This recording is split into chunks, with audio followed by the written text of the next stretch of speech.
All right, what's up, guys? VV back with another video. And in today's video, guys, we're going to be continuing with the Building on a Budget series. We're going to be doing Jewelry Bonney. That's right, guys. We're going to be building Bonney on a budget. A little bit of alliteration there for you. But I have already covered Red, Purple, Law, and Lucci. I will link those in the comment section below for anyone who's interested. And today we're going to be doing Bonney. And tomorrow we're actually going to be doing Katakuri. Now, I will explain my decision on Katakuri in, way more in depth in tomorrow's video, but it just has to do with building on a budget. Like I said, we'll dive into that more in tomorrow's video. But today, guys, we're going to be building Bonney, building it on a budget. Now, when I say on a budget, I'm referring to under $100. Okay. Now, and this might have been the cheapest leader to build so far out of the three that we've looked at. So Red, Purple, Law, Lucci, and now Bonney. I think this one ends up being like the cheapest one. I could be wrong on that. We'll see when we get to that part of the video. But one thing I want to say before we dive into this is, when it comes to building Red, Purple, Law, it's very much a combo piece. I mean, obviously, right, it combines red and purple colors together, and the leader effect is made in a way so that you benefit differently from each color represented, right? It's actually it's a very cool deck in that way, right? Like, you're using the purple cards to fix your Dawn, and then you're using the red cards to lower the power of characters. It's a very nice synergy, very nice combo-esque deck. When you look at Lucci, it's also kind of combo-y in the sense that you have to combo your your cost reducers with your cards that KO based off of cost. So there's quite a bit of setup required into not only playing the deck, but also learning it. But when it comes to Bonney, Bonney is just a generically powerful leader effect. There's no setup required. Your opponent just has to have one character on the field. And the more characters on the field, the more choices you have, right? Because think about it, guys. If your opponent swings with their character, you can just tap down their leader with your leader's effect. If they swing with their leader, you just tap down their character. So again, as long as they have one character on the field, then your leader effect is now active. And it doesn't require any setup. Well, I mean, other than the fact that you have to have one Dawn active per turn. But you build all your turns around that, and we'll talk more about that as we get into the video. So this is a very, very powerful leader effect, guys. Just generically powerful. So with that in mind, let's go ahead and hop into this. Let me tell you what we're getting into, guys, because we do have, a little bit of something for everybody in this video. Let me give you the quick layout. First things first, we're going to hop over to the lab and we're going to check out a game of Lucci VS Enel. This is a video that was submitted by the community over on my Discord, and we're going to check that out first. We will move from there over to OnePieceTopDecks.com, and we will check out the meta and kind of see how things are going for Bonney in OP-07 and OP-08 in the West and the East. Because that will be the focus of today's video, guys. Like, we'll be a little bit all over the place. We'll be doing an art critique and all this, but the main focus will be, of course, on Bonney. Okay, so after we do the One Piece Top Decks meta review, a little bit of meta research, we're going to move over to LimitlessTCG.com, and we're going to check out the prices. They tie directly with TCGplayer.com, and I think they also do Card Market for the European market. But we'll check out, some of the prices for the decks, and then I'll show you, for Bonney, and then we will check out the budget list that I have prepared for us. We'll go over all that then. Excuse me. Then we will hop over to the sim. I've got 4 games prepared for us today for Jewelry Bonney. And then we will, after we go through those, we will break down the deck that I'm running, talk about some options, and throughout the entire video, we'll probably be talking about how to upgrade the deck and make it even better. But we'll finish off in that way, when we do the deck analysis. And then we'll finish off with an art critique. All right? I'll have everything timestamped in the comment section below, guys. You'll be able to hop around to wherever you want to in the video, to whatever's interesting to you. All right, let's get into this, guys. That's enough. Finally, with all that, that was a long 4-minute intro, but don't worry, we got a lot to talk about today. All right, guys, so we got a game here of Enel versus Lucci, or Lucci versus Enel, I guess, technically, because we can see through the Lucci's, first-person view here. So, guys, this is going to be a matchup that I think you should expect to see pretty often at your locals. And hey, if you're playing Enel, you should expect to play against Lucci. And if you're playing Lucci, you should expect to be playing against Enel. So this is a pretty solid matchup. I can't wait to see how this goes. So the volume is off, guys. The playback speed is on 2, and we are good to go. Even the resolutions at 1080, we're solid. All right, so it looks like the Enel player is going to go first. And Lucci going second, starting off with stage. This is an absolutely ideal start for Lucci. He's going to swing for 5 early on to fill up his trash. Now, there is always an argument. There's always going to be an argument of whether I should starve Lucci, or excuse me, starve Enel or not. And the answer is yes, of course you should, within reason. You still need to fill up your trash for Lucci's effect. So I think this is still like a book move. This is still, you know, just to bust out the, where's the accuracy meter? Like, as far as like swinging into an L, was that the right play? I would say so. This is actually just a book move because there's no one way to beat a leader kind of thing. You know what I mean? There's so many different ways to go about this. Okay, so let me go ahead and turn this off. And here we go, guys. Now, playing out the Khalifa, I thought that was actually a very good play because this is going to let you fill up your trash, fix your hand, draw 2 trash 2. Like, all that's solid. Who cares about the -2 cost? This card can get KO'd if they want to. Like, if they want to get that to it, literally, who cares? Okay. Now, real quick, I do need to go back real quickly. I am sorry, guys. Did the Enel player decided not to swing, right? Played out the stage. Enel just passes. So Enel is deciding that they want to just starve the Lucci out and keep their Gadatsu in hand very strong. Okay, so this is the Khalifa play where we left off. They played out Shirahoshi, draw 3, trash 2. Looks like they're trashing. Interesting they would trash the Onami there. It looks like they trashed 2 Onamis for that Shirahoshi. Okay, but now it is the Lucci's turn. Pause. So he's swinging 5, filling up his trash. And let's see what happens here. Of course, the Enel player's just going to take it. Playing out the Spandam and getting a Khalifa 2K counter. Play out the Sabo to draw 2 trash 2 and make his whole board invulnerable. I really like this start, actually. I think this start is just fine. Okay, now this is the version of Enel that's running a lot of the... Or I don't know about a lot, but it looks like this is the version of Enel that runs the vanilla characters. These vanilla characters are very annoying. They have 1K counters built in, so you can just counter out early if you need to. And then having to invest into removing this card. This is where... Now, this is OP-08, by the way, guys. Notice there's a who's who in hand. But this is where, like, in Lucci, I feel like Kaku is just so good. Because it's like, okay, swing 5 at face, use my stage, -3 to this character, and then you can pop the 6 or less very easily with Kaku. But there's going to be other options as well. You'll be able to do that with the who's who as well, but it will cost you a card from hand. So in this situation, we're on 8 Dawn. I don't know what all is in the trash, and I don't know what the play is going to be. But the right play here, whatever the case is I believe is removing that Momonosuke. That is what I would do personally. Okay, so let's see what happens. All right, so he's reading what the card does. I'd really like to see the trash real quick. Swing 5, -1. So now the Enel player's down to 1 life. They will be on 9 Dawn next turn.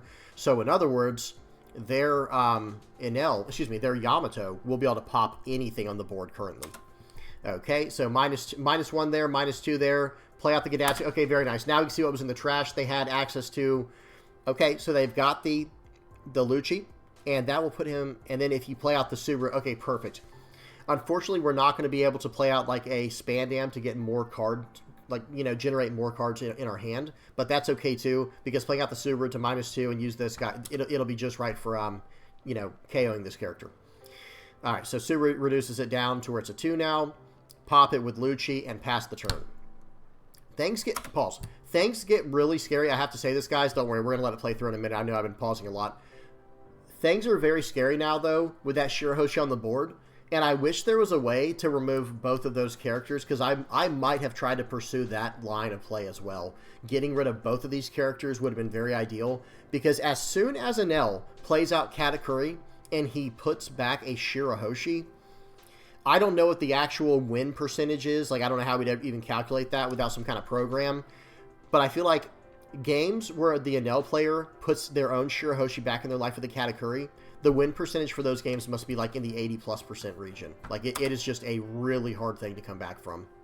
Establishing an AK body, gaining a life, drawing 3, trashing 2, it's just so powerful. And what is that? They pushed back the Gecko Moria to life. Okay, so they played out Katakuri. That's the championship Katakuri alt-art.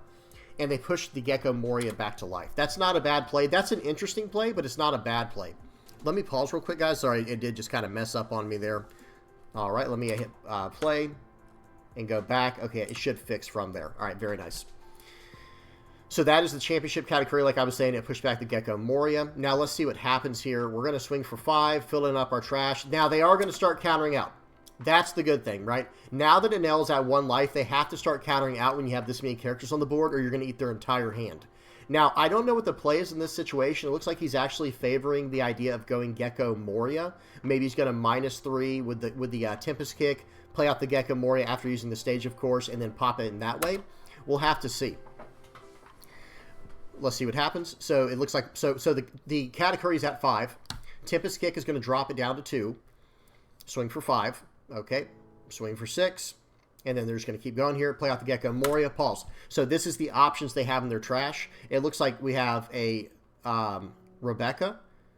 We have Rebecca, Spandine, but not enough cards in trash to really utilize that to get the Lucci back. But we can just grab the Lucci here and maybe not even play out a 1-cost character, because I think I would just play out the Lucci to replace the Suru and call it a day.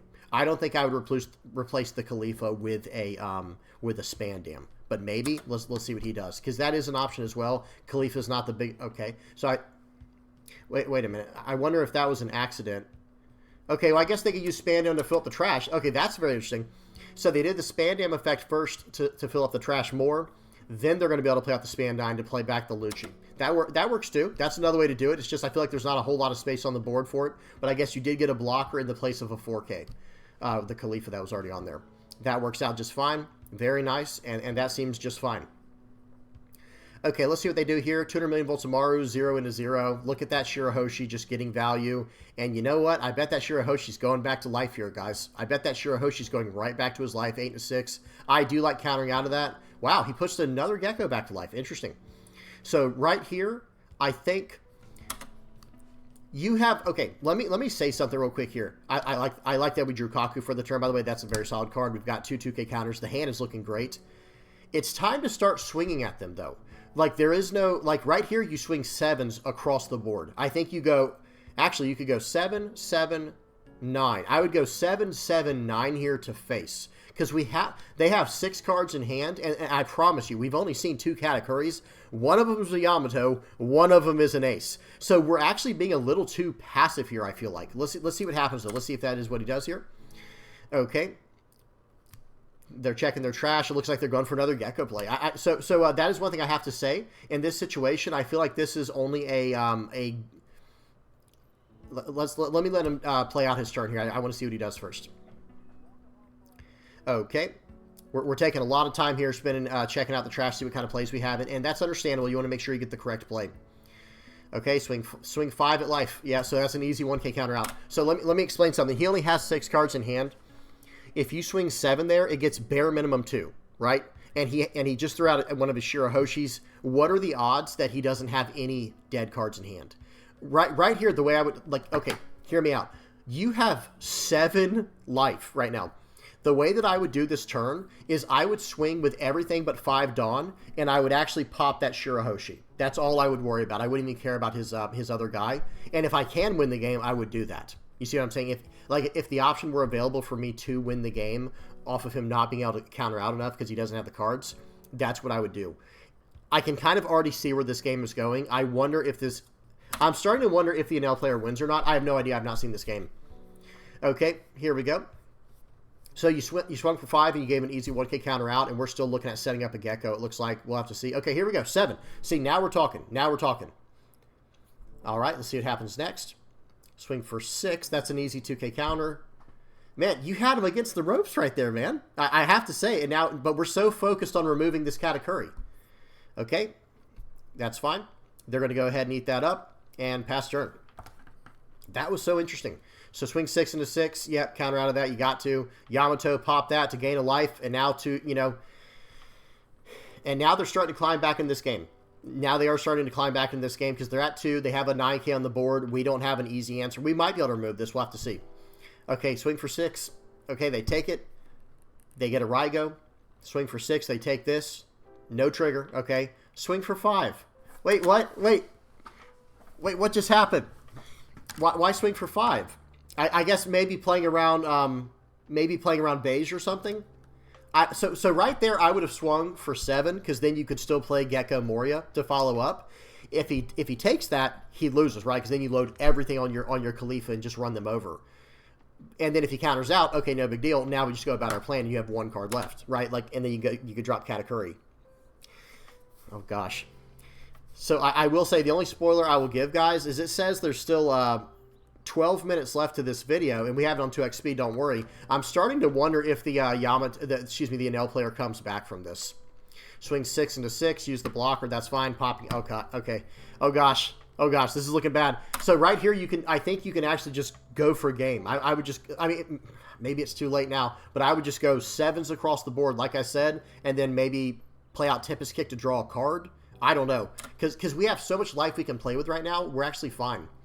Yep, so there's a beige now. So again, because we're not being aggressive, we're just letting him go through every single big character he has, every single trigger that he has. We're just like letting him do that. Okay, so right here, he's going to trash a card to go up 1 life, right? Or did he already use that? No. Okay, trashes a card. Now we can't win this turn because of the beige. I guess swinging here is fine. Yeah, I would swing here. I would swing. Yeah, just pass turn. That's fine.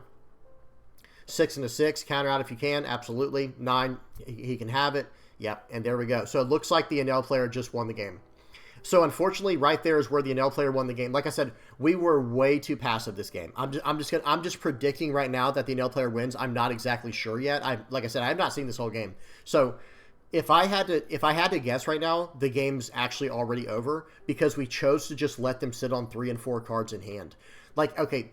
And I know a lot of people are like, yeah, but when he swung that one time, you know, like last turn, he got a beige trigger. Yeah, but that was after we let him play 3 other boss characters without overcommitting to the board, trying to develop cards from hand, trying to KO his board too. Like that was the weird part. It's like, wait, we have enough attacks to actually just take his entire hand this turn, or he loses. So why don't we just go for it? Okay, now, yeah, this is looking really bleak now. Okay, now we have Jack. We've got all these cards in hand. I think you get one more chance here. I would actually, if I'm playing... Pause real quick. I would just try to KO one of these characters, maybe go for a Kaku. Wait, so 3 from the leader, right? So swing 5 with the leader to go -1 to the Yamato, and then -2 more from the stage to put at 6, -3 more from the Tempest Kick to put him at 3. So I would take the Yamato down to 3 with everything I just said. I would pop it with Kaku, and then play out the Rob Lucci for no reason, just playing it out to have a body on the board because he's dead in hand anyway. All right, let's see what happens here. Because like now we just need to get bodies on the board. In fact, with that situation, we'd have 1 Dawn left. No, we wouldn't. Never mind. That would be exactly 10 Dawn. Okay, so let's see what happens. So swing first. Okay, it looks like they might be trying something else. Maybe popping the... looks like they're thinking about popping the ace. Yeah, it looks like that's the case. So I will say this real quick, and again, this is not me being overly critical. I appreciate when you guys submit these videos. These are incredibly powerful learning tools, guys. Like submitting videos like this are so good to learn from, and I hope people get something out of this. Okay, hang on. We're about to load up and just smash in with our leader. Okay, I like the drawing first there. That's fine.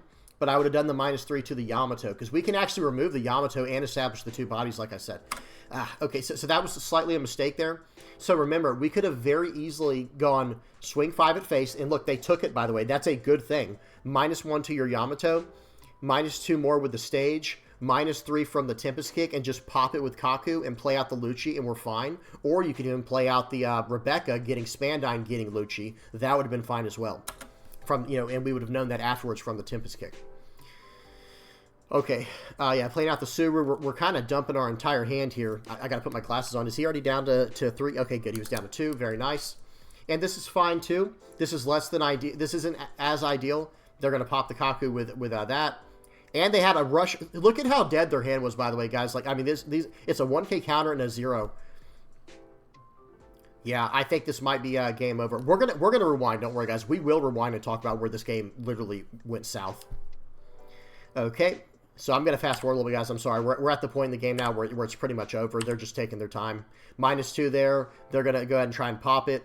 They did get 2 characters off the board. That was very solid. Could not establish a blocker this turn, but that's okay. I think they're going to be okay. I'm going to fast forward. Swing 5, 1K counter. That's the right call. Okay, fast forward. They're going to push back Sabo to life. And now we have a Sabo and 2 Gecko Morias waiting for us in life, but it might be too little too late. Right here, I would actually just swing. Okay, pause. I'll tell you my play right here. I would swing for 5 at life. Swing for 5 at life. -1 to the Shirahoshi. The 5 calls Shirahoshi. -2 more of that Shirahoshi and pop it with Jack. And then I would go about my play from there depending on what I drew. Okay? I'm going to fast forward because, guys, like I said, this game is taking a very, very long time. I know I've been pausing a lot as well. I'm starting to think, was it on 2x? Yeah, it was on 2x speed. Okay, they're just trying to find the best play in this situation. I get that, but we are going to fast forward a little bit here. Okay, play out the double blocker. Okay, that's not the worst thing in the world to actually refill your hand a little bit, but it would have been nice if we could have played something out from that. Just even Spandine just... So like I said, so just swing 5 into life, even though they have you know, only 1 life. Still swing 5 into life here. -1 to Shirahoshi. Let him get the cycle at this point from life. It's too late at this point anyway. And then play. Actually, excuse me. You wouldn't even have had to. You could have just done the stage to -2 to the Shirahoshi and pop it with Jack and go about it that way. At least that's the way that I think I would have dealt with it. Or even if I wanted to do the double Rebecca play, then you would have to swing to get the Shirahoshi down to 2 and bust out a Spandine from a huge combo with bust out the Lucci with a huge Spandine combo. Okay, there's one blocker. I would take one of these. We do want one of these because we want the Gecko Moria back. Okay, let's see what they do. They block that one. Now, okay, they really played you there. They really did play you there. So it would have been very smart. I paused it, guys. Take this hit. Keep your blocker alive. Get your Gecko Moria, and then let them play ace. Because if they want to swing for 10 with ace at that point, okay, you can use the blocker. And then if they swing 5 with their leader, you easily can counter out of that with a 2-2 case. Okay, but now you don't get your Gecko Moria. You lose your blocker, and they pass turn. And they go up to 2 life. So this game is officially over now. There is no way to climb out of this one. I'm just going to start fast-forwarding a little bit, guys. Okay, swing for 7 at life. They'll probably just take it. Yep, because they're not at jeopardy of losing. Reduce that guy down. Pop. So he was able to pop these 2, but that's not even the... Popping the Shirahoshi gives him an extra life. I would not have done that even to get the blocker off the board, because that's another opportunity for him to use a trigger. Okay, but right here, he should be able to close it out. I mean, I don't know if this guy's just... I don't know what this guy's doing. You could just swing 9, 10, 15 at this point and probably win the game, like no matter who you're playing against. They're going to swing for 7. Okay, they're going to extend the game 1 more turn. Swing for 9, of course... Okay, 9. Okay, they had a rusher. Okay, that makes more sense. Now swing 10, GG. Okay, so let's go back real quick and talk about where this game was lost, like where the game was completely over. So, right, I'm going to fast forward just a little bit, guys. Bear with me. Right here. So this was your chance. One piece is a game of opportunity, and this was your chance to actually just win the game. Like, this was your chance to just go for it. And let's see what happened here. So you're checking through your trash because you want to continue to develop the board, but you're already wide enough to go 9, 9, 9, 6. So in all reality, what we should have probably done there was like 7, 8, 9, 9. That's probably what I would have attacked with here. And by all means, attack into my board, because next turn I'll bring it all back with the Gecko Moria. I'll bring it all back with the Gecko Moria. And that's what I would have done here. And let's see what was in his life. I want to see what was there. Okay, so we swung for 5. We gave him an easy 1K counter out there. Okay, we're going to keep going. Swing for 6. Wait. So right here, so let's see what he would have gotten, because we swing for 7 here, right? We swing for 7. He doesn't even get a trigger, by the way. So that first 7 would have been that result. And then he doesn't get a trigger. Now we swing for 8, 9, 9, and the game is over. I think he would have just won the game right here. Okay? And let's keep going. And then I want to see what this last life was here. Okay, so take that. Now he's got a beige on top, remember? Right, was that when he got the beige? Let me see something. So right here, when we swing in, play. Swing for 6. Okay, actually there was nothing there. So the top card, swing for 6, and it wasn't a trigger again. So remember, guys, it would have been 2 no triggers in a row, and then we just win the game because he just can't counter out of a 7, 8, 9, 9. So that's the way that I would have done it personally. I'm just saying, I understand, hey, that's why you guys submit these. And here's the bottom line. If he counters out, number one, if he counters out, that's the best possible situation, right? Because he has no cards in hand.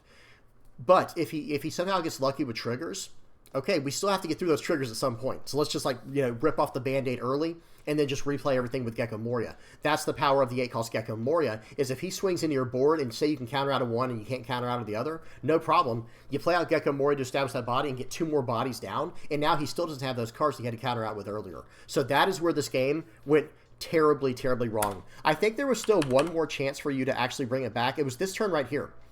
Right here. Here we go again. Now, this is where I think you figured it out too late, where he actually got lucky enough to get the triggers, right? Because right here, it's like, okay, you draw a card for the turn, and now you're like, swing 7, he gets the beige. Right here, I'm not going to lie, I would still be all, I think I would still, you did go all in here, which was fine. Yep, to drop him down to 0 life. And there was starting to become some hope here, so let that go. Very nice. They play that out. And at this point right here, where was it where you had, like, all the stuff in hand? Okay, okay, let me say this. Right here at this point, I probably wouldn't attack anymore. Like, just play out that Tempest Kick literally just to draw cards at this point, and it would have drawn to a Lucci. Now, right here, this was your last chance, I think, to win the game, and now it was becoming really, really dark, really bleak. But in this situation, I would have popped, so -3 to the Yamato by swinging with your leader, and then using your stage to go -3 there. Tempest Kick for -3 more to get the Yamato down to 3. Then you pop it with Kaku, play out the Rob Lucci with nothing else involved, like you don't have to use the effect. You could use the effect if you want to start stacking the bottom of your deck and then choose no targets. Then you have 2 more bodies on the board. And remember, they took the attack. Like, watch this hit. When you swing for 5 here, hang on, I'm just fast forwarding trying to show. Right here, you swing for 5. And look at this. They would have taken the hit. Boom, down to 1. Perfect. Because like I said, what we would do here is pop the Yamato, play out the Lucci, say go. They had the Gidatsu. Remember, they did have the Gidatsu to pop to pop the Kaku, but then we would still have a Lucci on the board. So that was probably your last chance to do so. All right. I took forever on that one, guys. I do apologize, but that was just a really, really good game. Let me get set up real quick, and we'll go on to the next part of this video. That was a really good game. Thank you for submitting that. That was I feel like that was a really educational one. You guys tell me what y'all think in the comment section below. I did take a little long talking about it, but that's okay. Here we are. Okay, now let's talk about the meta from the West and the East. Right now in OP-07, Bonney's doing very well. Don't worry, we're not going through all of these, but check this out, guys. There were 4 top 16 placings for Bonney in the Latin American 512 player regional. And then in Utrecht, it got 2nd place, this Bonney did. We'll actually be looking at this list. And then it's been doing very well. Bonney is a very solid leader. Over in Japan, for their OP-07 format, it was doing very well as well. But I know I probably sound like a broken record at this point, but during OP-07 in the East, there were no major tournaments. There were no like regional 500-plus player, tournaments. There was one very large 3v3 tournament. I think there was like 2,100 players, but that's a little bit different, right? That's not quite the same. It is a decent indicator, but check this out, guys. In the West and the East, Bonney is doing very well right now in OP-07. Now in OP-08, it has fallen off just a little bit, but not too much. Not too much to like have concern. I think this leader is actually going to be doing very well, even in OP-08. It just depends on how much people play it, because look at this, guys. This was some type of Bandai-hosted event, 10-1 with Bonney. Okay, that seems good. First place, I don't know how big the tournament was, but 10-1, we'll take it every time, right? We'll take that every single time. Okay, now let's hop over from OnePieceTopDecks.com over to the Bonney deck list. This is the place that got this is the version of Bonney that got 2nd place by this guy Armin Haji Gassimi. And check this out, guys. I'm going to read through the list real quick, and we'll talk about it. So it's running 4 of the Searcher Jewelry Bonney, 4 Searcher Baby 5s. So this is the Supernova and Don Quixote Pirates hybrid. It's running 3 of the 2K Counter Baby 5s, 2 Scratchman Apu, 3 Rosinante, 4 Viola, 3 Bartolomeo, 4 Urouge, 4 Cavendish, 2 Jory Bonney, 4 Basil Hawkins, 4 Hody Jones, 3 Eustace Kidd, 1 Zorro, and 3 Doflamingos. Oh, and then 2 of, because the side of justice will be whichever side wins. The event, it's a 0-cost 3K counter. Very solid list, but let's talk about the cards that cost too much that we're going to take out of the budget version. Number 1 is Cavendish. This is the hardest one to replicate, in my personal opinion, and also Eustace Kidd. Hody Jones is actually not too bad if you think about what it's doing, and that is something we'll have to consider when we talk about the actual budget list, because I don't remember if I run this or not. I might be running 1 or 2 of them. But Cavendish is very expensive, and so is Eustace Kidd, and so is Zorro, the 9-cost Zorro. Doflamingo is not too expensive, guys. This is $5 a card. That's not really that horrible, at least not in my personal opinion. Your budget might, disagree. It all depends on what you can spend. But Cavendish, pretty much the most expensive card in the entire list now, guys. Look at that, guys. $78 for 4 of them. Actually, excuse me. Eustace Kidd is actually the most expensive, but just a little bit more than Cavendish. I think it's around $25 a card now. And then Cavendish is around $18 a card. Okay, but how can we make this cheaper? Let's talk about it. Let me show you guys the list that I recommend. Here it is, guys. Let me bring this up over here. And I do have Hody Jones. Look at that. I do have Hody Jones in the list. I'll bring him up right here. So this is a $7 card. It's the most expensive one in this list that I'm running. And guys, this list is under 70 bucks, man. Like for the whole list, like everything in here. And this is running both the Supernova and the Don Quixote Pirates Searchers. It is built, I'm kind of mimicking, to the best of my ability with budget cards, the decks that have one. Notice I'm still running the 2 of this card. This is just a 20-cent card. Of course, we're going to run that. I'm running 4 of the Jewelry Bonnies. This basically replaces the Cavendish. I'm not saying it's as good as Cavendish. We're just gonna, you gotta do what you gotta do, right? This is what we have to deal with, right? So this card is just the replacement for the time being for Cavendish. As you get your Cavendishes, just tech them straight in for this card. Now, when it comes to the late game here, this card right here, this is just a $1 card. It's a 7 cost, 7,000 power Eustace Kid, so it is Supernova it is Supernova searchable. And this is just a nice blocker, okay? And you can attack with it, and in a turn it stands back up, and it's still a blocker. As you get your Eustace Kids cards, if you do pursue this deck, this card becomes your Eustace Kids. Excuse me. Now, as far as Zoro goes, I know a lot of people really think that card is incredible, the 9-cost Zoro, and I think it's very good as well. But I don't think it's better than just, I mean, as you guys saw, let me go back to the list. This is just a 1 or 2 of card, right? So it really does, like, boggle my mind when I see this price tag next to it. It's like, wait a minute. Who all is buying this card? You only need 1 and you're good to go. Like, you don't need a full play set of 4 of these.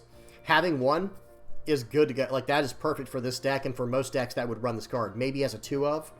Like, that would be the most I'd ever run of this card. So this price really does, like I said, it just baffles me. It boggles my mind. But notice they're only running 3 Doflamingo and they're running 3 Eustace Captain Kidd. So what we would very easily be able to do in this situation is, okay, let's say you get the whole list, right? You remove 1 Doflamingo and 2 of these Eustace Captain Kids, and they become the 8-cost Eustace Kid. Sorry, that's kind of confusing. They have the same name. But, I mean, you guys can see, like I said, I pretty much completely mimicked the version we just looked at, and I just pretended these Jewelry Bonnies are Cavendish for now, and then these Doflamingos and Eustace Kids are, the Doflamingos are legit, but the Eustace Captain Kidd, this is just a placeholder version of the 8-cost one. And that's about it, guys. The rest of the list is pretty much dead on. I don't think they're running the Dellinger card. Let me see something. They are not running Dellinger, but they are running this Bartolomeo. And my logic is I don't need this card if I can't play it with the 8-cost Kid. It's just not the same. So, with that in mind, if you were to finally get the Eustace Kids, the 8-cost Kids, then you would trade out the Dellinger for the Bartolomeo. This is the card Dellinger, by the way. This is just an 8-cent, like, common that stands up at dawn at the end of turn. It's really not that bad, and it's Don Quixote Pirate searchable. Okay, that's about it for this, guys. That's how the replacements go for these cards as you get them. If you have any comments, questions, or suggestions about this, by all means, put it down in the comment section below. But now we're going to hop over to the sim. We do got some games on the sim to go over. This is going to be a lot of fun. We got 4 games to go over on the sim real quick. All right, let me move my head back over to here. Adjust the frame. Okay, and we're good to go. Let me make sure the volume is off. There we go. And make sure the speed is on 2x. And here we go. All right, so first game here is going to be me going first as Bonney with the budget version of Bonney going against Perona. Perona is a very strong leader. We all know that right now. Like Perona, this deck has legs, right? But this is kind of a wonky game. This is why I had to do 3 games for today's video, because this one ended up being my opponent made 1 play mistake and they just left the game. I understand how that goes. I probably do that all the time. It just happens. So they swing into my searcher, which is the right call, and I tap down their other character. Now, here's the nice thing about Bonney. I'm not in any rush. So I play out my 1-cost Bonney, do a top search. And now it's like, okay, I'm just going to attack in your Momonosuke. I'm going to play out Rosinante, and I'm going to keep 1 Dawn active. I'm just not in any rush to do anything here. Now, they are going to be able to clean up my board because of the leader effect, and I saw that, so I go ahead and use my blocker. Or excuse me, I don't think I used my blocker. It didn't matter. If I used my blocker, then they just KO with that. That was just a whatever situation. It didn't matter what I did. I was going to lose both of them. Okay, but then I attack the Otama. I'm trying to hold them down. I tap one of their Dawn down, so now they don't have an 8 Dawn turn. That's what Jewelry Bonney does. Jewelry Bonney, let me pause it. Jewelry Bonney can tap down, keep a Dawn tapped down or a character tapped down, but they have to already be rested. Okay, they're gonna use Suru to -2 cost to my character, and then they went ahead and KO. They rested it with the leader and then KO'd it with X-Drake. Now, right here, I'm just trying... So, I will say this, guys. The game plan for this deck is just to keep going board the entire game. Never go for life unless there's just no other option. Always just go for the board and then just start dropping your big cards and win through those means. Okay, so this is another situation where I don't think I can actually save this card. He's going to swing 8 into it. I'm going to tap down the leader, so I'm like, all right, sure. I block with this card. He goes ahead and pulls this out. I guess technically in that situation I should not have. I should have just let it go. But, oh well. Again, That was definitely a play mistake, actually. I'll say it. That was a play mistake blocking it because I didn't really need the card. I was getting greedy because I wanted it for next turn for Doflamingo so I could still tap something down. But that's okay. So right here, I'm going to swing for 5 at face because I don't really have a better target. I don't want to attack into the Otama. I'm going to lock down their board. Now they can't even use the Otama for, like, you can be my Samurai or something. And now it's my opponent's turn. I have a 10 cost 10k. Next turn, I'm going to drop another one. I'm actually feeling okay about this game, even though it looks really bad right now. He has a full hand. I only have 1 card on board. But in my mind, I'm like, okay, he's probably going to remove this character. I'll take this to fill up my hand. I'll take the 9k attack as well from the or 10k from the Gecko Moria. He's going to get rid of my Dofi, and then I'm just going to lock his board down. But pause, he forgot to tap my character down with the leader effect. That was his problem there. He did not use his leader effect to tap down my Dofi, even though he just Ice Aged and did X-Drake to KO it. He made a mistake, and he just left. I will say this, that, you know, that was a mistake that I would have punished severely because I would have bashed into one of his X-Drakes right here to get rid of that more than likely. Maybe not, but whatever the case was, then I just follow up with my 10 cost character again, lock his board down. He has no more cost reduction in hand, and he's in a bad spot. But again, I kept that in here just to show, like, I don't know. He probably could have won that game very easily, but with one simple mistake, it's devastating, right? It's absolutely devastating. Okay, that was just a game that I had to keep in here. Don't worry, these other games are like actual, you know, full-length games without my opponent just leaving for no reason. Okay, or I shouldn't say no reason, right? I understand why they left. Like I said, I would probably leave in a similar situation. Okay, so now we're going against Red Purple Luffy. This is a leader that a lot of people are starting to mess around with because it's very strong. This is a very strong leader. I would say it's right under the top 5. Like, if I were to... Let me pause real quick. This guy's about to load up and smash into me. If I were to talk about the top 5 decks in the format, it would be Jewelry Bonney, Lucci, Red Purple Law, Black Yellow Luffy, and then Enel. Those are like the top 5 in my opinion and in most people's opinion. Red Purple Luffy is right under that. I would put it right under that category of the top 5. Like probably with Green Yellow Yamato, Red Purple Luffy is like right there. And honestly, I would say Red Yellow Sabo is right there. But that, hey, that's just me. That's just me. Okay, swing 9 or 10, whatever. I'm just going to take it. That's fine. Okay, again, I just want to make it to the late game, and the better my board state is, the better my chances are of winning. And just like with most of these decks that I've been covering in this, you know, building on a budget series, these decks don't even feel like I'm hampered because I don't have these cards, or because I don't have all the best cards. Like these decks are still just like really, really solid. Okay, so they swing there. I'm actually going to go down to 2 life. I'm not even worried about it. He plays out Trafalgar Law. I lost 2 cards that didn't matter. The 2K counter losing the 2K counter kind of sucked, but it wasn't the end of the world. Okay, so I swing for 6. Swing for 6. He gives me a blocker. I'm like, oh, okay. Well, I guess if you can't get a 10 Dawn next turn, I guess we'll just smash in for 8. Excuse me. I'll take the life there. Swing in for 8. Take that. He's at 1. Your turn. I've got a blocker. I can tap down a character with my leader because of Uruj. Like, I'm feeling just fine. And look at my hand, by the way. Oh, I remember this. I remember this game. This is a spicy game here, guys. This is a good one. All right, so he plays out a Rayleigh. Very nice. Pops my Uruj. You hate to see it. 6 into 5. Okay, tap down your Rayleigh. So he had a little bit... Actually, that wasn't really technically a sequencing issue because he wanted to pop my... If he had not popped my Uruj, then he could... You know, he couldn't have... Okay, pause. Sorry, I'm trying to talk too fast to catch up. He couldn't have done that play the way he did it without playing Rayleigh first. Now, some people might say, like, well, then do a different play. Sure, but that was how he had to do that. But now I'm going to swing 6 into there. I'm going to play out this. Excuse me, I'm spitting everywhere, guys. I'm going to play out the Hody Jones. His whole board's locked down. He's going to play out the Luffy. Doesn't matter to me. But watch this, guys. Here we go. Let's see what he does. He's going to swing for 8 into face. I'm like, okay, take it. Right? Even though I know he can swing 14 next. I've done the math. I've counted. You see me counting down there with my mouse. I've already done the math. I dare you to swing into me for 14. He swings in for 14. Minus 2, 2, 2, 2, 2, whatever, 1 there, 50, get to 15. I still had 4K left in hand. It wasn't even close, yeah, as far as the counter power goes. He left 2 Dawn active because he was going to sit on 2 Rad Beams. He should have just done that. Now, it still might not have mattered because I had 4 attacks going for like 2 over. Like I was going to, so in that situation there, guys, my attacks would have been like, okay, I knew I couldn't survive another turn because I had 0 life because I tempted him to do what I was saying. Okay, well, if that's the case, then what we're going to do is we're going to swing for 8s all the way, you know, so it'd be 8, 8, 10, and then everything else on my leader. I think that's what I would have probably swung for. 2 would have got hit with a rad beam, and look at this. It actually would have won because he had nothing in hand. He had a 1K counter in hand and a 1K counter coming out of his life. So, hey, that's sometimes you got to call those bluffs when you see them, or like, you know, try it out. But every now and then, it's not a bluff. Okay, so next up, we got a game versus Yamato. Let me go full screen, 2x speed, and here we go. So Bonney just feels strong. I don't know how else to say it. Right here, I just play out both of these little one-cost searchers, and I'm like, hey, go ahead and swing. I'm going to draw 2 cards from that. Then I'm going to draw 2 cards next turn from these searchers.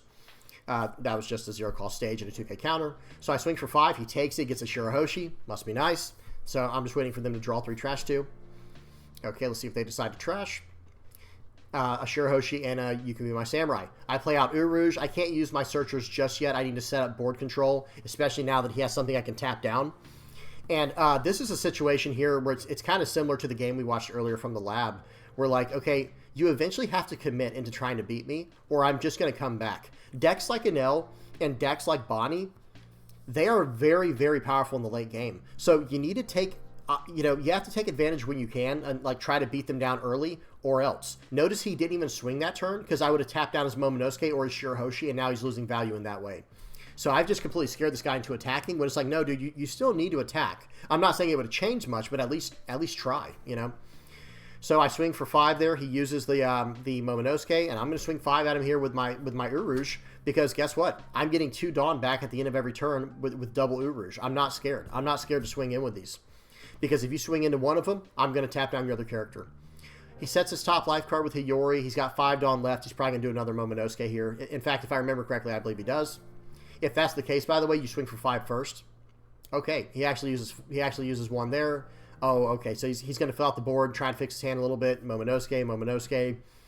This dude's got like 10 cards in hand, but you know what? Because he's too scared to attack enemy, so do I. He just passed again because he doesn't want me to rest his Momonosuke and beat that card up.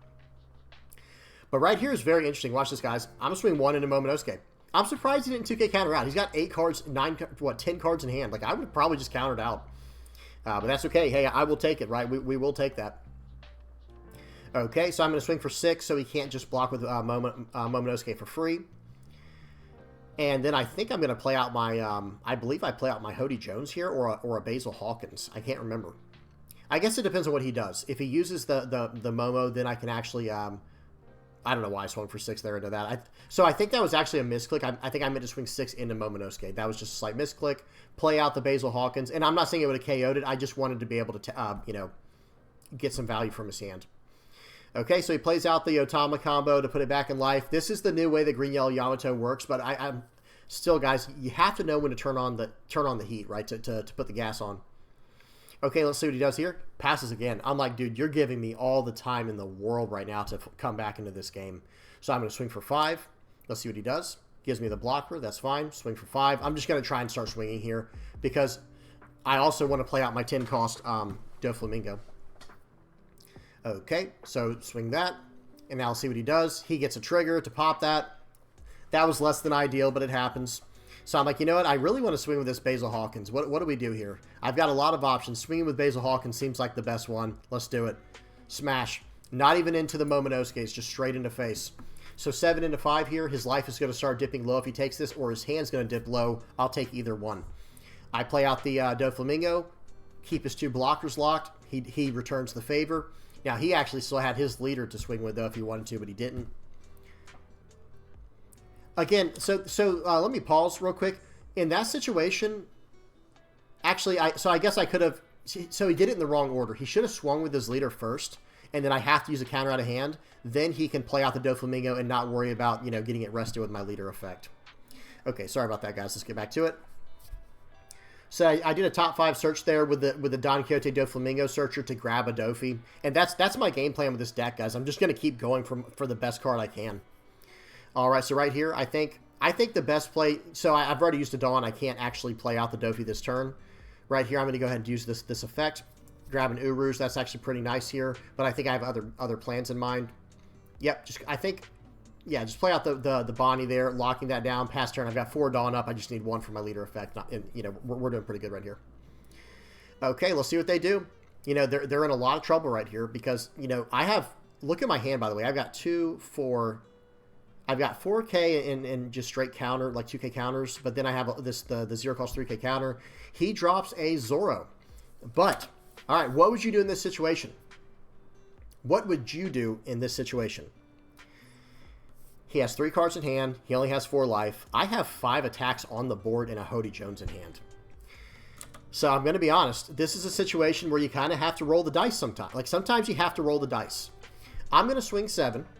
See what he gets here. Honestly, I should have swung first with the Urouge. I'm going to be honest. This was just an absolute play mistake.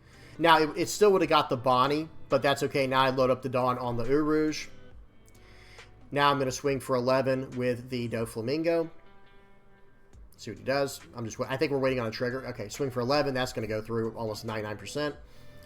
And then right here, since he took it, I'm going to swing for 11 more. And just in case he gets out of it, I left 1 Dawn active because I was going to tap down the Zoro to get out of one of his attacks. It might not have mattered, but it's like, okay, I'm just going to go for 11 because if he would have gotten out of the other one, he would have. You know what I mean? I don't know. Maybe not. Maybe he was trying to bait me. Who knows? Either way, it worked out. That was an interesting game there. Let's keep going. This video is starting to run long. I spent so long in the actual the lab version, or the lab portion of the video. Okay, 2x speed. Here we go. Versus Vegapunk. This is the final game for Bonney, guys, for budget Bonney. And guys, like, look at my hand. This doesn't look like a budget deck list. You know what I mean? But it's under $70 for every single card. Buying it, you know, if you don't have any card already, and just buying it straight. And honestly, guys, like I said, the deck feels like it's very strong. And if you're a good pilot and you know what you're doing, I think you're going to win most of your matches, especially at a local level where you're playing against not even all the best, you know, top tier lists. I know I know people are saying, like, you know, you should see my locals. Yeah, some locals are sweatier than others. Trust me. I've mentioned it before. I'm swinging 8 into 5 here. I just want to get that character off the board. Let me pause. I understand some locals are sweatier than others. Guys, I go to a 40-player locals every Friday. I'm not saying that to brag. I'm just saying I understand what you're saying. But there's a lot of players in there that aren't good either, you know, or that are new players. They're trying to get better, you know. Or they're just playing jank. You know, like a lot of people like to just play janky stuff. Okay, so swinging 5 into me here. I'd like to counter out of this. I don't think I should go too low, even to play around Yamato. I think I should, like, get out of the easy stuff that I can. The way to beat Vegapunk, from my experience, is you just keep eating up the board and you just go late game, and then you just slowly outvalue him because he has 1 less attack every turn. Even though he's gaining 1 life every turn, I can play around that because it's face up and I know what it is. I'll play out Basil Hawkins here. And guys, if I remember correctly, let me make sure I'm on 2x speed. I think I am. Yeah, we are. If I remember correctly, I think I really just decided to just start smashing face this game. It's like, you know what, dude? I'm going to show you these are not just blockers, man. Let me show you the true utility of a blocker. All right, 7 into 5. I bet he didn't expect that. You know what I mean? I know, maybe he did. Who knows? But it's like, bro, I'm just going to start eating cards out of hand. Go ahead, block with your shock and give me 2K counter. I'll swing into that too. You know? All right, so right here, I think I have 7 Dawn left. Yeah, I'm going to swing for 6 here. He gives me the counter.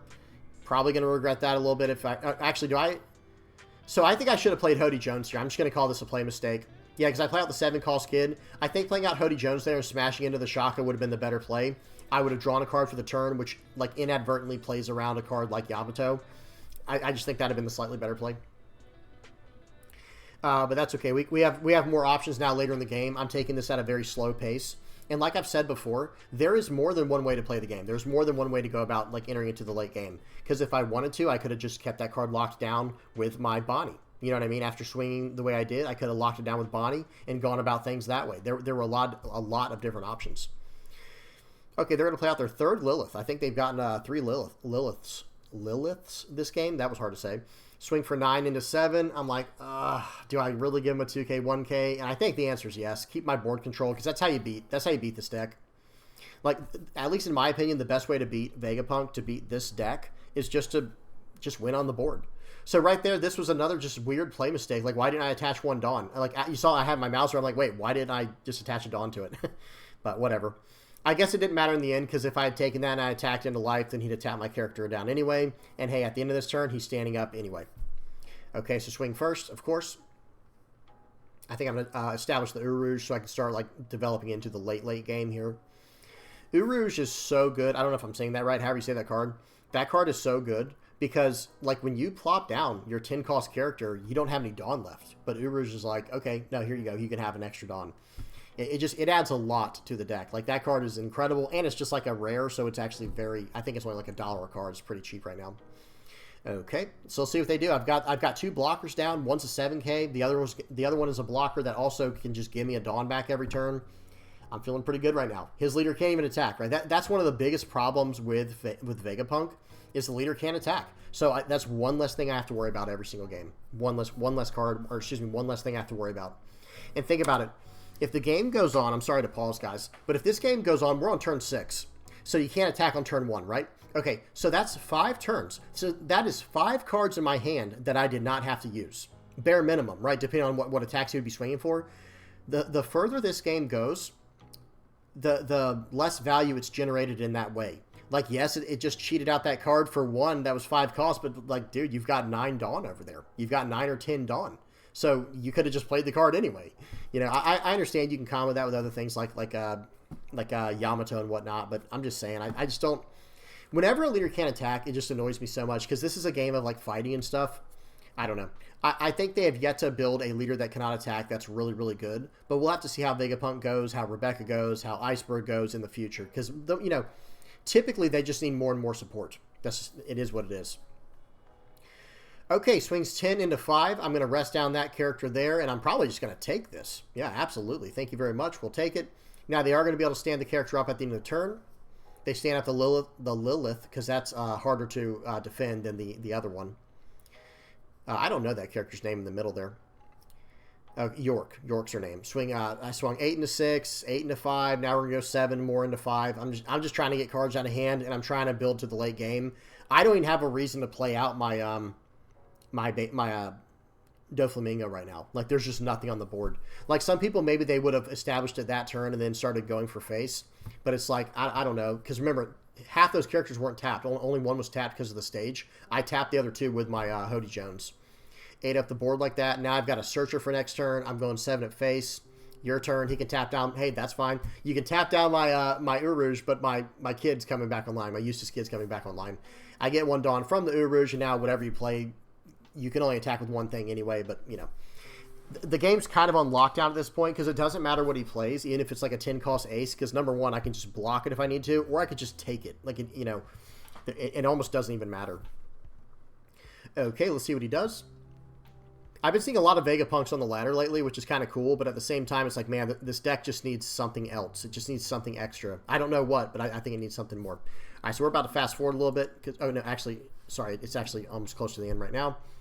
They play out the ace. Swing 10 into 7 is what I was showing with my mouse, is what I would do, or even 10 into 5. He goes 10 into 8.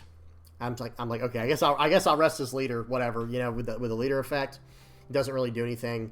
I'm like, okay, which one do I want? And in this situation, I think I chose to save the Hody Jones. I honestly think I should have saved the Eustace Kid looking back, because it just has more utility. But my thought here was like, okay, I'm probably just going to try to end the game here, so let's just go for it. Okay, let's see what happens. Swing for 7. Yeah, it's like, okay, I've done the math. I don't think he can survive this. It'll just be 7, 7, 9, 11, I think is what it is. Hey, you can have Atlas. You can have that card. Swing 7 more. Okay, another Atlas. I would have kept that in hand to try to counter out with, but in the end, I don't think it matters. So let's see what was in his hand. Yeah, he had 3 1Ks. So he actually, if he had kept both of those cards in his hand, he would have countered out of that 1 attack, and then I swing for the rest with my leader, GG. All right, that's it. That's enough of the sim. That was a lot of fun. This leader's just strong, guys. Let me move my face real quick before I forget. This is the deck right here that I was running. This card's actually not that bad. Yeah, 8 cost Eustace Kid's better. And as usual, guys, or not as usual, I guess so, as usual, if you have a better card to put in the place of some of these, put them in there, right? Like, let me just search up Supernova real quick. Super. So if you have like a Eustace Kid, absolutely, it takes the place of this Eustace Kid instantly. If you have a Cavendish, where's Cavendish on here? Am I going? I know I'm just like going right over him every single time. Oh my gosh, people are probably like laughing. Oh, here it is, right in the front.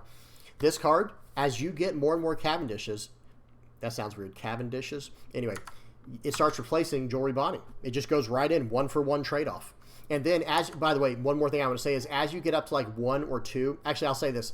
When you get up to 2 or 3 Eustace Captain Kids, I would then start replacing the Dillingers with Bartolomeo. Where did he go? Right here. because this is a 3 cost 4,000 power blocker with a 1k counter that has your turn once per turn. If a character is rested from your own effect, draw 1 and trash 1. So cycle every time you start activating this card from then on, or a searcher, then okay, once per turn at least, you'll be able to draw 1, trash 1. So that's really, really solid. But that's really about it, guys. Other than that, this whole list is pretty much made. It's just missing the Eustace Kids. It's missing the Cavendish. And was there one other card? Hang on one second, guys. I think there was one other card that it was missing that was expensive. The Zoro. I guess the Zoro technically. The Bonnies. Okay, oh, that's fine. Yeah, let me go back to it now. The Zoro is like the one card that it's missing. It's not Supernova searchable for some reason. Like, you know, there's cards like this Zoro that are, but then you get to this one and it's not. I guess that's for balance purposes. I don't know, whatever. But the point is, yeah, if you have one of these, what I would do in that case is I would probably take out... I'd probably take out one Doflamingo and add in the Zoro. Or even take out one Rosinante in this case, because I will say... It seems like the perfect balance is to run 3 Doflamingos and 3 Eustace Kids. So that way your searchers, your Bonney and your Baby 5, have equal opportunities to search up what they need, right? The big cards that they might need. I personally just think Doflamingo's better. I know a lot of people are like, what are you talking about? Eustace Kid wins games. I get that, but so does Doflamingo. Like, both of the cards can win games. Maybe Eustace Kid can win more games, but in this budget version, for $5, it's hard to beat. And like I said, I'm just going to search it up with this, and I'm just going to chain them like turn after turn after turn after turn. And, you know, if I have an Uruj or a Dillinger on the board where I can get that 1 Dawn back every turn, it's a wrap, guys. They're in trouble. Now, we do have to splurge a little bit. I do think 2 Hody Jones is necessary, and this is like a $7.50 card pretty much right now. I do think we need at least 2 of these. Some lists, I think we're running 3. In fact, I think the list that we were just looking at runs... Actually, this list runs 4. So maybe as you get more and more cards... maybe go up to 4 of these, but I think 2 is a really good starting point. And if you look at this card like individually, it's about $7 or 372 euros, whatever, you know. I think the price is in the I almost said the East, but they're still the West. Like, how do I say this? The prices in Europe are probably a lot cheaper than in North America. It is what it is. But hey, this card still pretty affordable for a budget deck if you want to run it as a 2 of, and that will get, you know, this is a card. I mentioned this in I think I mentioned it in yesterday's video, guys. Like, even if this leader got banned tomorrow, which I'm not saying I don't think there's any chance of this leader getting banned tomorrow. But what I'm saying is, even if this leader did get banned, these are all just extremely relevant cards in the green card pool. Because the whole Baby 5 Doflamingo engine up here, like, that's something you're going to be able to play in any green deck that you want to. Same thing with the Supernova package. Any Supernova deck you want to run, these cards are all good in their period. And then with Hody Jones, he's just probably the best finisher green has. I don't know if there's a better finisher than Hody Jones currently in the game for green. The card's just that correct. Right, guys, I'm done. I'm done talking about that. That's it. Let's hop over to the arts. Actually, excuse me, before we go over there, if you have any comments, questions, or suggestions, please put them in the comment section below. Now, let's go over to the art critique. Today we got Rayleigh. We got Silver's Rayleigh. This guy, this is an Akira Igawa masterpiece. A lot of the stuff that Akira Igawa does is really good. They have this really cool scratchy style. But this piece in particular, I'm starting to think, did I cover this already? I don't think I did. Someone tell me in the comment section below if I've already covered this one. If I have, hey, this is part 2. Because today what we're going to talk about is actually making a piece interesting while maintaining a static pose. In a lot of these pieces that we look at, there's a very dynamic pose, like what we looked at here. Like, look at Bonney. She's like jumping her arms up. She's flying. You know, even Apu here, he's like got the hands out. He's ready to fight. Hody Jones, who knows what he's doing here. He's smashing something. Uruj is running and jumping. But every now and then you get a static pose, like Doflamingo here. There's a Borsalino that I do have to bring up, the Borsalino in the throne pose here. The absolutely goated pose right here at the end. These sitting down throne poses, like with the hands crossed and everything. Well, that's kind of the same feel as what we have right here. Now, this is from an upward angle, which is interesting. A lot of times we're like, you know, on the same plane almost as the person we're looking at in the picture. Well, for this one, we're looking up to Rayleigh. And how appropriate is that? Rayleigh is the mentor. You know, for any like Naruto fans out there, he's like the Jiraiya of this universe in a way. And I'm not saying it's exact. Calm down. People take some of these comparisons way too seriously. But no, seriously, he's the one we're looking up to. So we're literally looking up to him at this angle in this picture. On top of that, he has nothing to prove. He's already lived his life. He's already done what he's done, right? He was on the Pirate King's crew. He was the right-hand man of the Pirate King. Spoiler warning for those who might not know. Look at him. He's got his hand on the sword. He's totally relaxed. As usual, he's totally in control. He always has that little devilish smirk, that devilish grin or smile on his face, because he just knows. He just knows it all. Like, hey, what do you want to know? I already know it. Like, I'll just tell you, right? I'll just tell you whatever you want to know. I'm that guy. I'm him, right? That's what this picture shows. That's what this picture is literally just screaming. The style is very scratchy. I've mentioned that before with another Akira Igawa picture. It's a really, like, here's what I mean by scratchy. Like, you see, okay, he pixelates it so much. I'm sorry, guys. Notice how the arm is here. These contrasting marks, like, these marks are very deliberate, but they're also very contrasting. Like, they're very, they stand out. It's almost not like real. Like how when you look at a picture of me, like, notice how the shades, hey, on my big old forehead here, the shades just go very natural. It's like a natural gradient.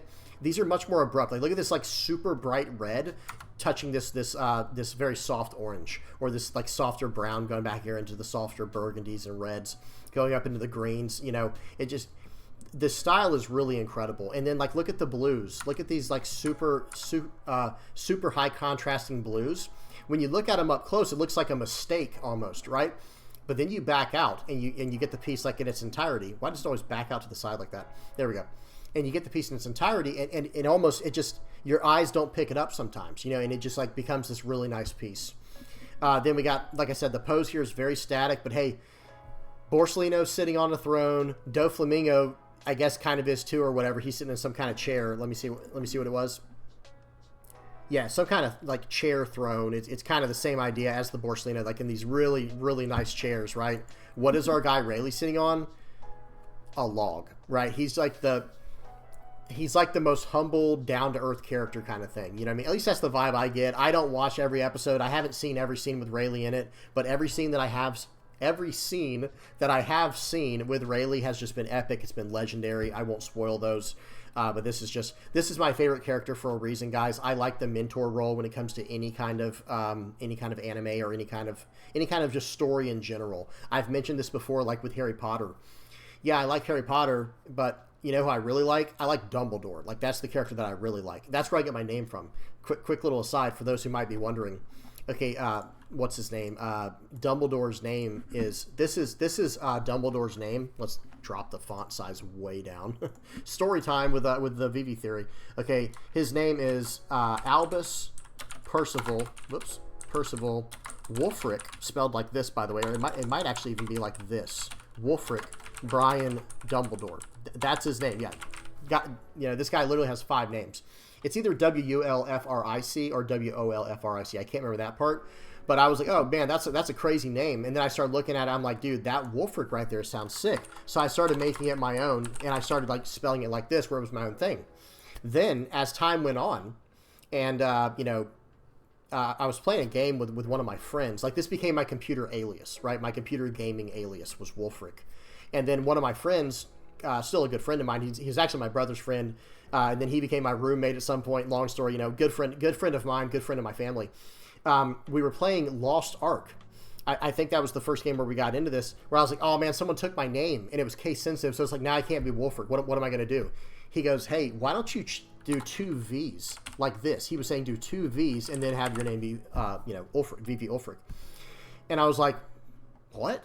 And then I actually capitalized it eventually. And I was like, wait a minute. That's actually really cool, man. What a brilliant idea. So shout out to Tristan if he's watching this. He's the one that gave me this idea. And then eventually, as I wanted to make my own, this name stuck with me, and that became my alias my gaming alias across all of my every game I played. And then eventually, they would mess with me on Discord. You know how that goes. Like, oh, VV, what's up, VV Ulfric? They would mess with me like that, and I'm like, VV, that's kind of cool. So then when I finally got into One Piece, which was probably like 2 or 3 years after what we're saying, that's when I came up with the VV theory, because it was going to be, the Wulfric theory. These were my theories that I had for whatever TCG we were going to get into, because I wasn't even sure back then if I was going to go all in on One Piece. Sorry, guys, I know this is supposed to be an art critique, but hey, making your alias sometimes is about art. Okay, but all that to say, one of the reasons that I do like Wolf, like that Wulfric name, is Wolf is in there. And that is how I see Rayleigh. He is like this lone wolf. He's the mentor. He's like the alpha in a way. Or it's almost like he used to be the alpha. He still kind of is, but he has nothing to prove anymore. You know what I mean? Hopefully that makes sense. All right, anyway, back to the piece. Just to summarize on, let me get this thing out of here. Messing up this beautiful piece right here. Huge fan of this. The actual anatomy is captured perfectly. The way he's, you know, he's an old man, but you can still tell like, okay, look at his chest. The dude's not like washed up yet. He might be washed up by his standards, and like, you know how Garp is, like they're washed up by their standards, but he's still by no means like some helpless victim, right? And he still has something to say in the story, which is awesome. Okay, well, that's it, guys. I'm done with that. Hopefully y'all enjoyed. If y'all have any questions on this stuff, by all means, put them in the comment section below. I'm always looking to answer those. All right, so now let's go ahead and put up the playmat page. I really appreciate everybody who helps me out by buying, you know, these playmats. I still have about 50 left for anyone who is interested. Remember, guys, I ship it anywhere in the United States for free. It's just that cost you see at the top right. It's $35. So hit me up if you're interested in that, or hop on the Discord and talk to me on there about it. And then also, big shout out to everybody who is on the patrons side of things, like who are just, like, they didn't get anything for it. They were like, hey, I just literally want to donate you money. Kind of like how it is on Twitch and stuff. People who just donate just to donate. I really appreciate you guys. Thank y'all so much. All right, guys, that's about it. We got there. We got done with it. What I ended up having about an hour and 5 minutes. All right, hope y'all enjoyed. Please do not forget to like and subscribe if you have not already. Thank you so much to everybody who just likes, listens, you know, shares it, comments, views it, whatever. Comment, like, share, all that stuff. So thank y'all so much, and hope y'all enjoyed. Until next time, guys. Peace.